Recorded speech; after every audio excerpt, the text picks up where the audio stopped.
Sewol Ferry that may still hold the bodies of 9 victims finally being lifted from the frigid waters of the Yellow Sea. 다시 한번 머리 숙여 사죄 드립니다.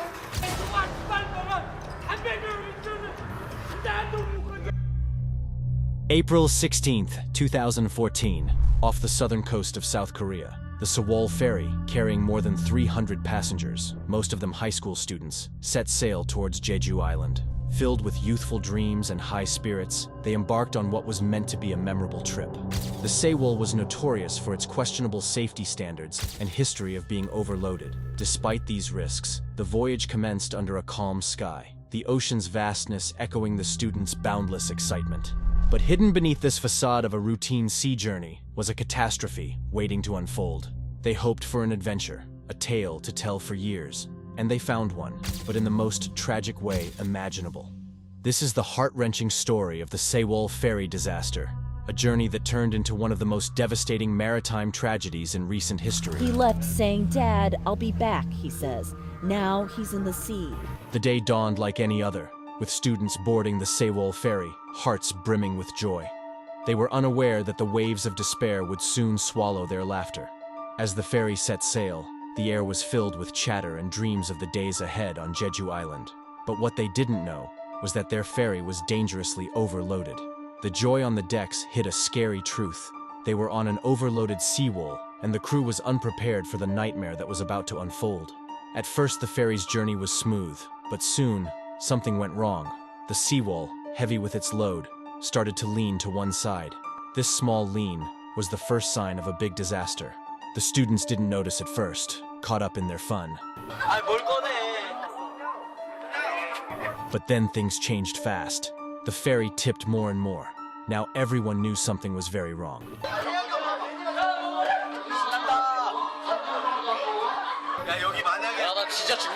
The ship leaned so much that walking from one point to another became hard. Fear replaced the earlier sounds of laughter. The students tried to find safety, but the leaning ship turned the hallways and rooms into death traps.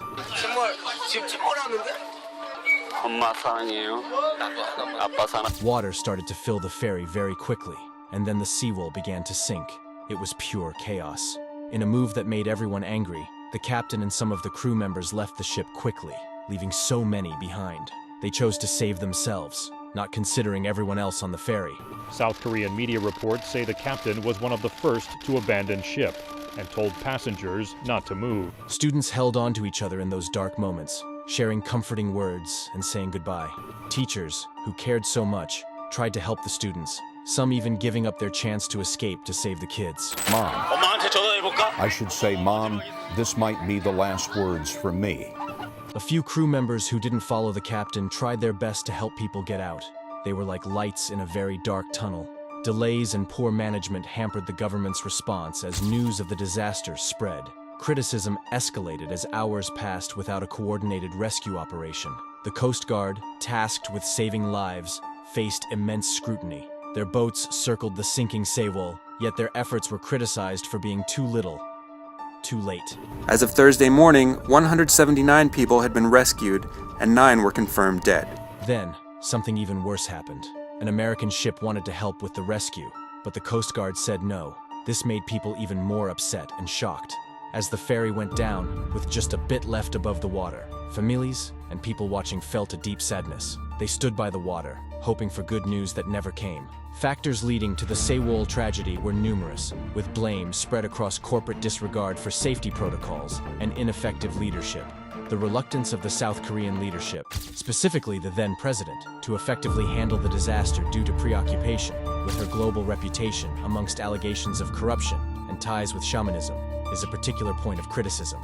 A tearful President Park read out the names of passengers and crew who died trying to save others in a ferry disaster that's had increasing political repercussions. It wasn't just any company at fault. The Jonghyejin Marine Company was responsible for the ferry's overloading and the lack of proper cargo security.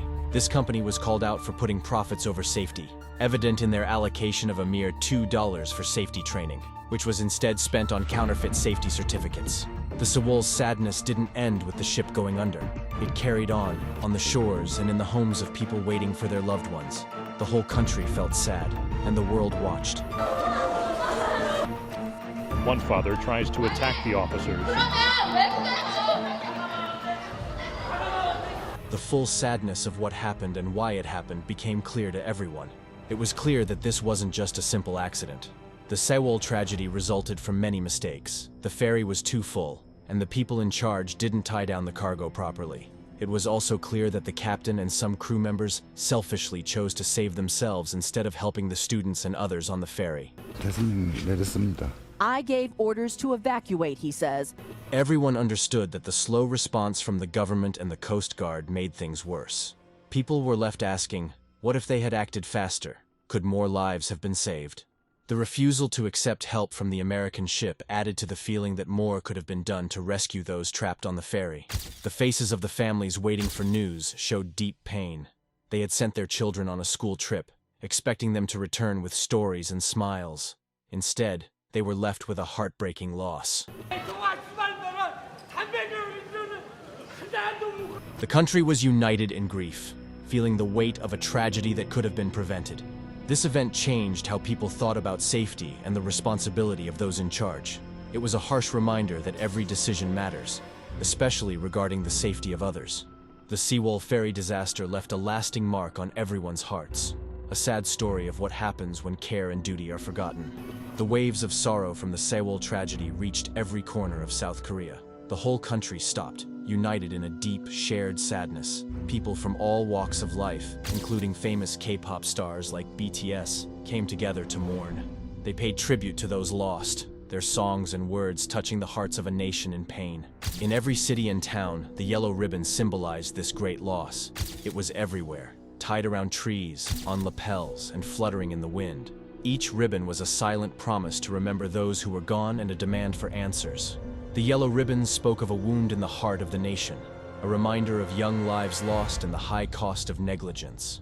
Students filed to classes past a makeshift shrine of yellow ribbons, flowers, and colorful post-it notes left in remembrance of their fellow 16- and 17-year-old friends who were on the ill-fated school trip to Jeju Island.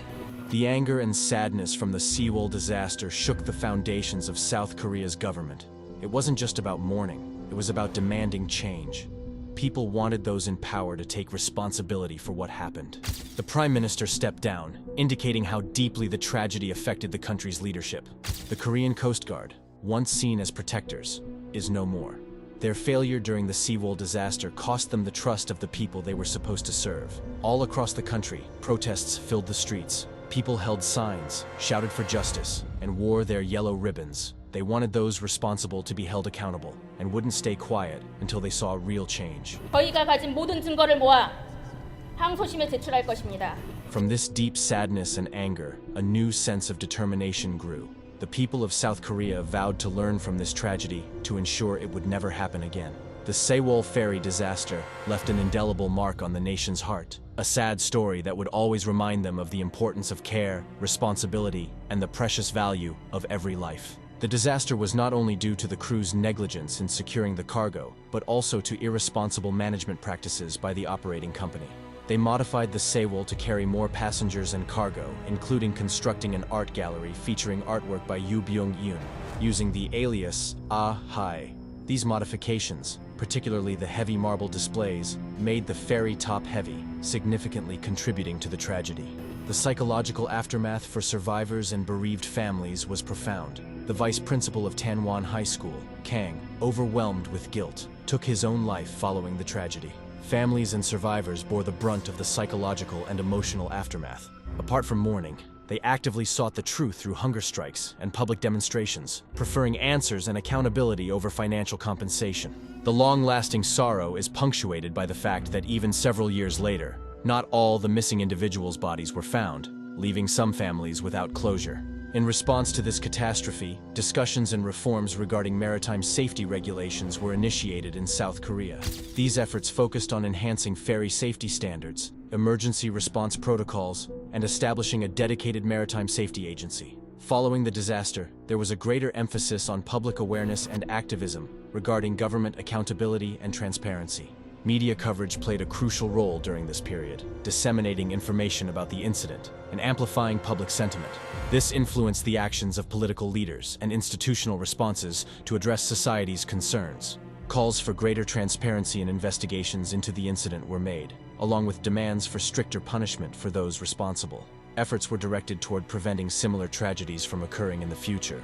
The legacy of the Sewol is stamped not only in the collective memory of a nation, but also in the concrete actions taken to prevent such a tragedy from happening again. It sparked a movement for stricter safety regulations, more responsible leadership, and a society that values every life. In the years that followed, as the nation healed and moved forward, the memories of the Sewol disaster continued to serve as a guiding light, a reminder of the fragility of life and the importance of safeguarding it with every decision and every action. The yellow ribbons, the songs of mourning, and the collective call for justice and transparency formed the tapestry of a nation's journey from grief to resilience. And so, the story of the Sewol Ferry, a journey that began with dreams of adventure but ended in tragedy, remains a poignant testament to the enduring strength of the human spirit in the face of unimaginable sorrow. It is a story that compels us to remember, reflect, and learn, ensuring that the lives lost were not in vain, but served as a catalyst for a safer, more attentive world.